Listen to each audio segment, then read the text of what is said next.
You do not always have to look to the stage for leadership. Leadership starts with normal people doing small things in a great way. My name is Reuben, and this evening I'm going to be speaking to you about leadership without ego.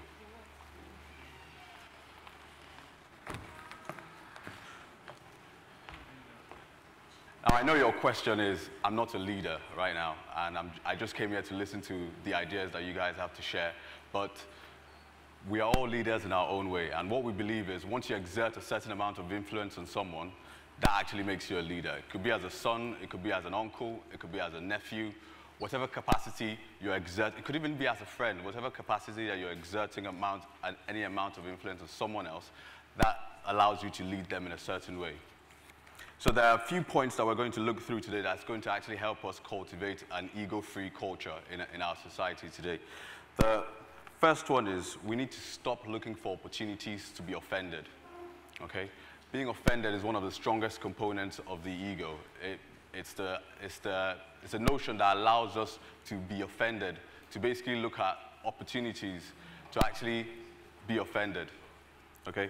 So this actually works for me in terms of when I'm driving and I see someone actually get into the way and basically I want to basically curse them or say something rude to them, and I have to remind myself not to basically take them too seriously or not to let their actions affect my emotions.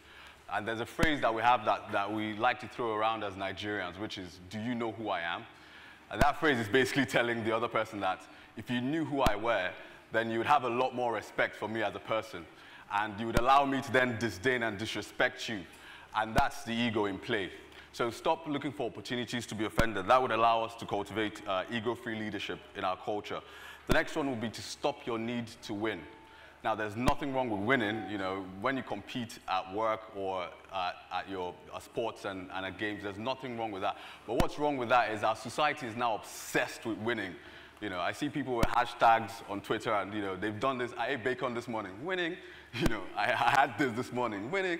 It's become a huge obsession in our society. So we need to, it's the idea that, you know, because I've scored points in this section and you haven't, that makes me a winner and it makes you a loser. So that basically cultivates the ego in us, and it's something that we need to get rid of. Because to me, it feels like we're gambling with our happiness, because basically our happiness is now basically based on our performance. And to me, that feels like we're gambling with our happiness. Okay, so in that same regard of killing your need to win, you also need to kill your need to be right. The best CEOs in the world are wrong in 2 out of 3 decisions that they make. Okay, and these are the guys that basically lead Fortune 500 companies. So us as individuals, we are going to make lots of mistakes. Every single day we make lots of mistakes, and we have to basically allow the other person win. Simple arguments like, oh, it was 200 naira. No, it was 250 naira. I saw it, you told me it was 200. Those kind of arguments, just allow the other person to be right. And I've got a forward formula for us today, and it's basically, the forward formula is basically to, you know, you're right about that. You know, you're right about that. If you just tell that person you're right about that, your emotions calm down itself. You know, you basically retract your need to win, and you retract your ego, and you're basically a lot more subtle, and you're a better listener, and then you can actually solve those problems that those disputes wanted to bring up or rear up on your side. Am I making sense in here now? Okay, I need a bit more reaction, okay? Let's not allow the rain get in the way. Now, the next one would be to stop your need to be superior. The idea that we take on this notion that I'm better than someone else, the idea that I can be better than you makes me feel superior. So we need to kill that need to be superior, because what it basically does is that it allows pride to step in, and it separates us as one Nigeria. And the only way we can move forward is when we're actually together and thinking the same way and moving the same way. So if we allow pride and the idea that this person is superior to that person, or this person is a doctor and the other person is a mechanic, that sort of divides our society, and it allows the ego to spread us. And basically, you know, when you're divided, you can't fight. When you're together, you win. Okay? So true nobility is not about being better than anyone else. It's just about being better than you used to be. Okay? And I can say that standing in front of you here, that I'm not better than anybody sitting down there, but I'm a lot better than I used to be. Okay? I'm a better son. I'm a better teacher. I'm a better learner. And I'm a better human being as well. Okay? So the next one we found in our research was to stop your need to have more. And this is a real kicker because in our society, we're all taught and preached to have more, you know, and there's nothing wrong with having wealth. I'm all for money, I'm all for having wealth, I'm all for having Rolls Royce and all of them.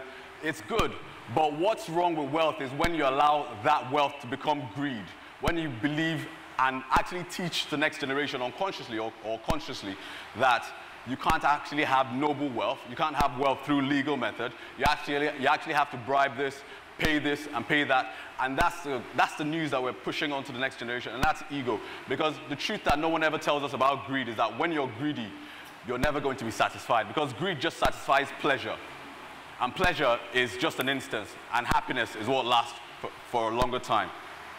And the last point would be, stop identifying yourself on the basis of your achievement, and stop identifying yourself on the basis of your reputation. You are not your achievement, and you are not your reputation, okay? As I'm giving this talk in front of 300 people, I have 300 reputations out there, and there's absolutely nothing I can do to change that.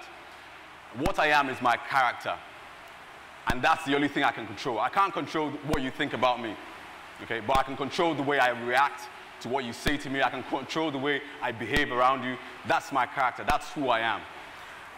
So as I'm heading back to my seat, I hope that I've been able to push my point across to let you know that with Nigeria's bad image or bad reputation and our leaders' bad reputation and our leaders' bad image, that if we actually construct our character and if we actually take time out to build our characters as Nigerians, we can actually change the image that the world has of us, and we can actually grow ego-free leaders in Africa. Thank you very much for your time.